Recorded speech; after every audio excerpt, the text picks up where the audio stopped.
CM Siddaramaiah ಅವರಿಗೆ ಯಾವಾಗೆಲ್ಲ ಕುರ್ಚಿ ಬಗ್ಗೆ ಆಪತ್ತು ಬಂದಿದೆಯೋ ಆವಾಗೆಲ್ಲ ಅವರು ಅಹಿಂದ ಸಮಾವೇಶದ ಮೂಲಕನೇ ವಿರೋಧಿಗಳಿಗೆ ಟಕ್ಕರನ್ನ ಕೊಟ್ಟಿದ್ದಾರೆ.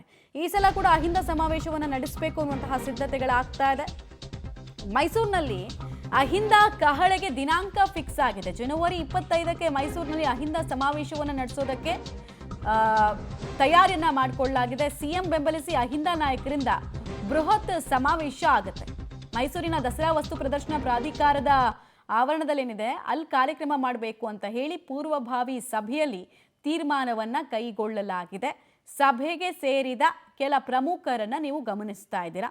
ಸೇಮ್ ಸಿದ್ದರಾಮೋತ್ಸವದಲ್ಲಿ ಹೇಗೆ ಸಿದ್ದರಾಮಯ್ಯ ಅವ್ರನ್ನ ಹೊತ್ತಿ ಮೆರೆಸಿದ್ರೋ ಅದೇ ರೀತಿ ಈ ಅಹಿಂದ ಸಮಾವೇಶದ ಮೂಲಕ ಕೂಡ ಒಂದು ದೊಡ್ಡ ಶಕ್ತಿ, ಬಹುದೊಡ್ಡ ವೋಟ್ ಬ್ಯಾಂಕ್ ಕರ್ನಾಟಕದಲ್ಲಿ ಸಿದ್ದರಾಮಯ್ಯ ಅವ್ರ ಜೊತೆಗಿದೆ ಅನ್ನೋದನ್ನ ಹೇಳ್ತಾ ಇದ್ದಾರೆ. ಹಾಗೆ ಈ ನಾಯಕನನ್ನ ಅಹಿಂದ ವೋಟ್ ಬ್ಯಾಂಕ್ನ ಕಾರಣಕ್ಕೆ ನೀವು ಕೆಳಗಿಳಿಸಬಾರ್ದು ಅನ್ನೋ ಸಂದೇಶವನ್ನ ಕೂಡ ಹೈಕಮಾಂಡ್ಗೆ ಕೊಡ್ತಾ ಇದ್ದಾರೆ. ಹಾಗೆ ನೋಡೋದಕ್ಕೆ ಹೋದ್ರೆ ಸಿಎಂ ಸಿದ್ದರಾಮಯ್ಯ ಅವ್ರನ್ನ ಅಹಿಂದ ಚಾಂಪಿಯನ್ ಅಂತಾನೆ ಅವರ ಬೆಂಬಲಿಗರು ಕರೀತಾರೆ.